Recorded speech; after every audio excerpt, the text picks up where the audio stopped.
I was paid a healthy bounty for Ringo and Curly Bill, and realized there was real money to be made. That's why I went after Henry Plummer.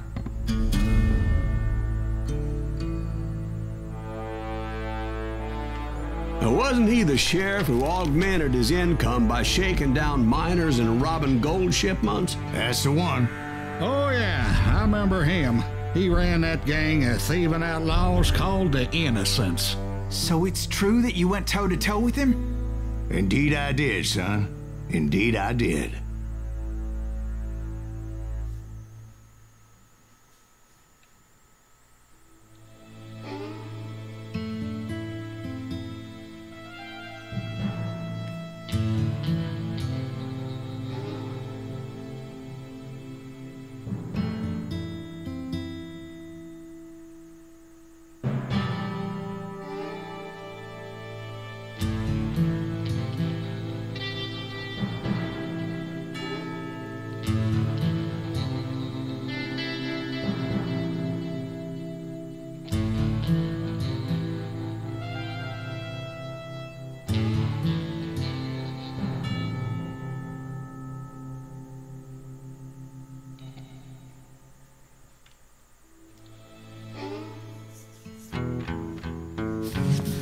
I knew I needed resources if I was going to track down Roscoe Bob Bryant, and hunting Plummer looked like a good way to get rich quick.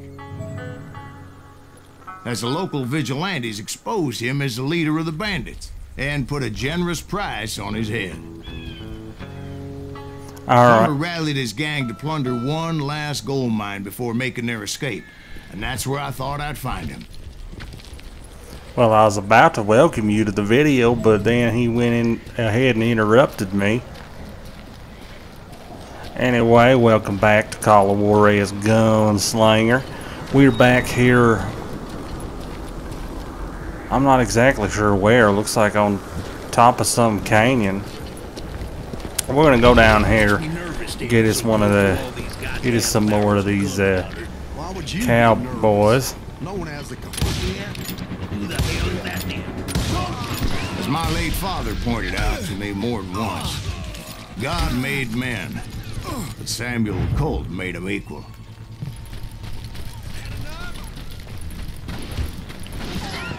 I knew that dynamite wasn't mine, so I decided the polite thing would be to return it. Yeah, I suppose it would.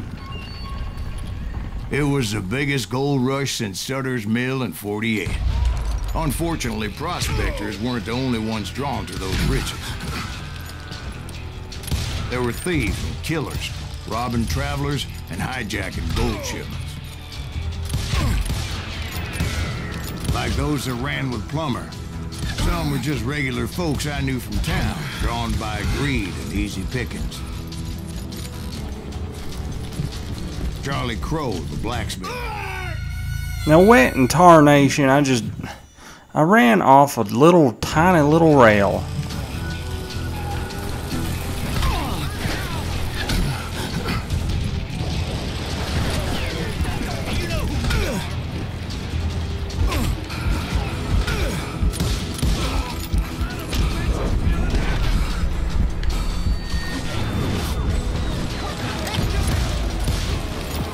I could barely see the yellow buddy.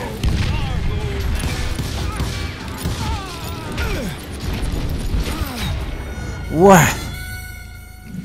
Well, now how in the hell?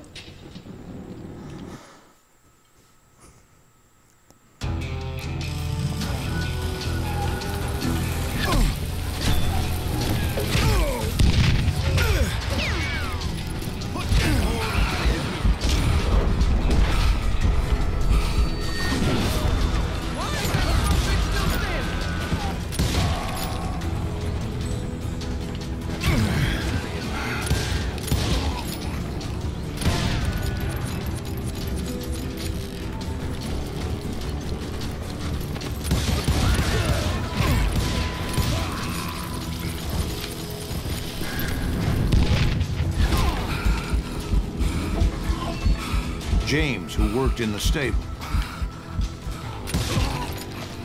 Sam and Jeremiah Barber, the butcher's sons. Of course, the rest were veterans of the Civil War. Stone-cold killers trained on the bloody fields of Shiloh and Antietam. Might help if you weren't standing to explosive barrels. A hell of a lot. Oh, that's... I swear I knifed him first.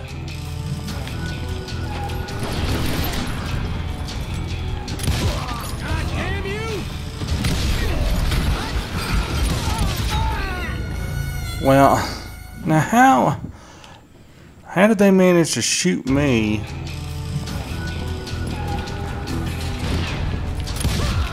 You can't beat the innocent.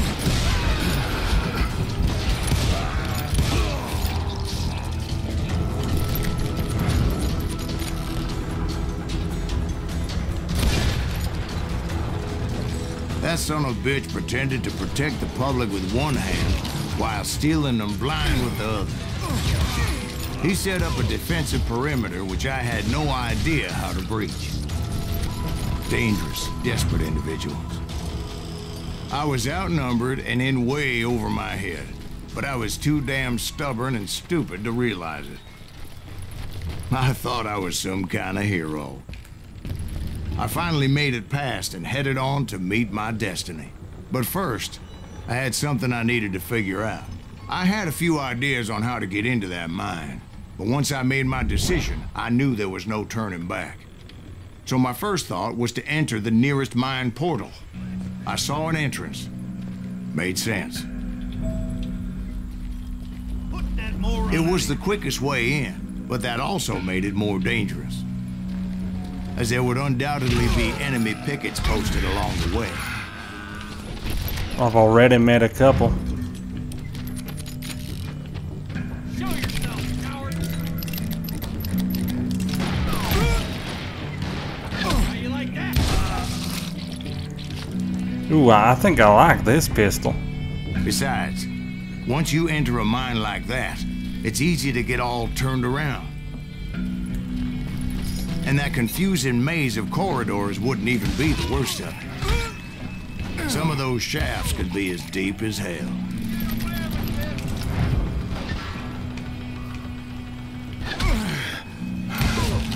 A single stumble or misstep can easily end in a deadly plunge to oblivion.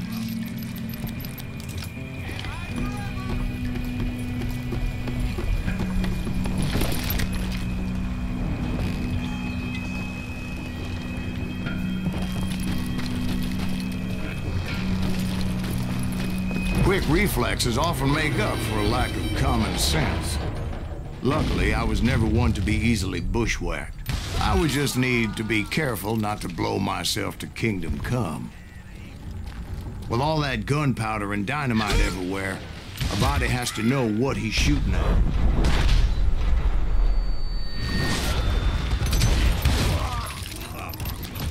Luckily, I got a better aim than that. One wrong bullet could have turned that mine into a dad-blasted tomb.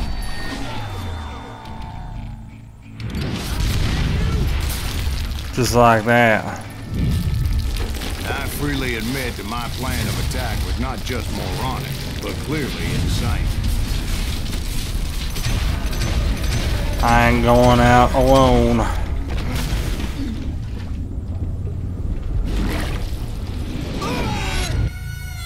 It's a good thing that I abandoned that ridiculous plan before I even tried it.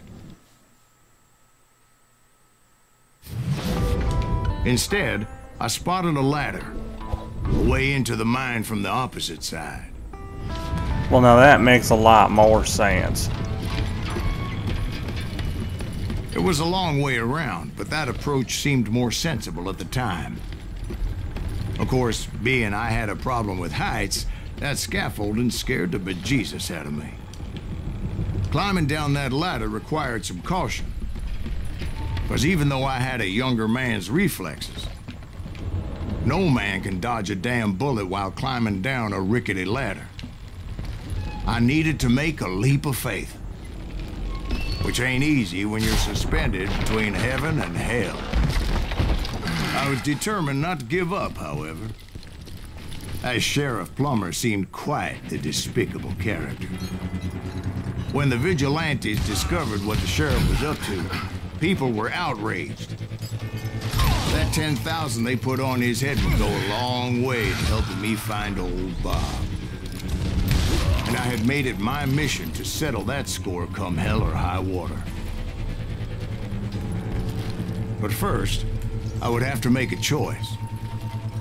Take the elevator or climb the ladder.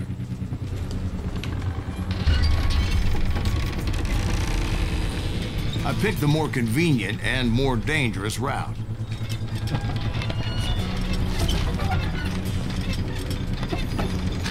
Well, looks like I better get me improved agility. Alright. Got the engraved ranger.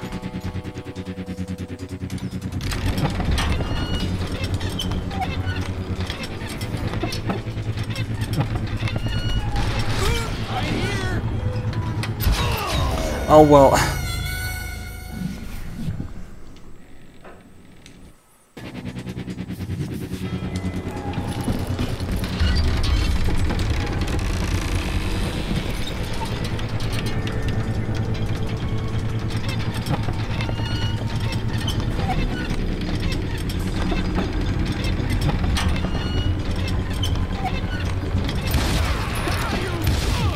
Well, this time I was ready for you.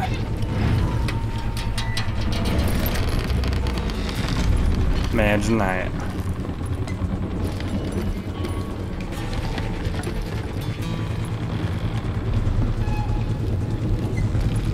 Plummer was a mad dog killer, and the people of Nevada City deserved better.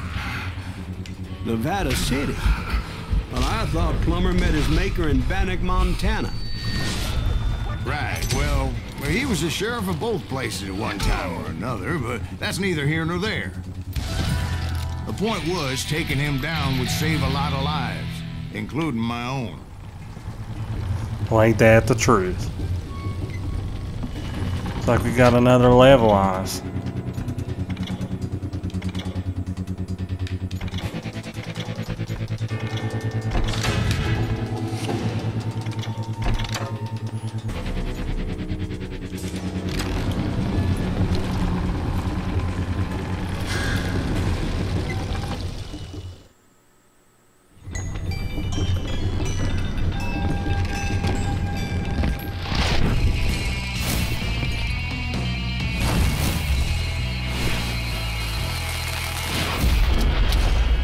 Henry Plummer.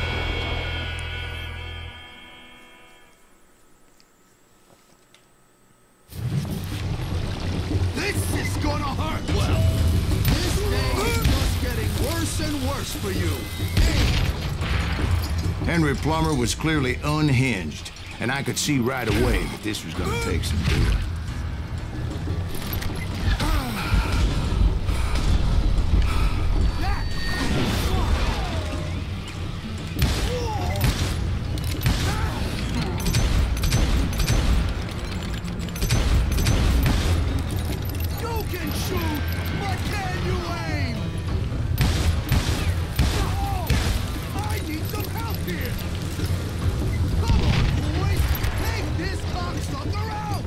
Ain't gonna get much sympathy from me.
I got me an air shot out of that one.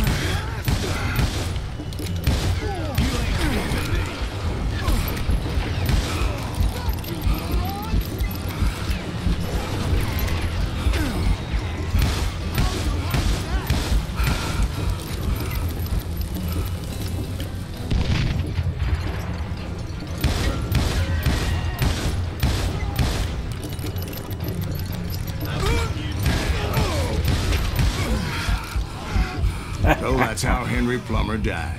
Him and his crew were worth their weight in gold. And now, I was officially a bounty hunter. Looks like I showed that Henry Plummer who's boss. You like this video? Go ahead and hit that like button. Maybe subscribe if you feel like. That's about all I got to say about this video. We'll see you later. Have fun.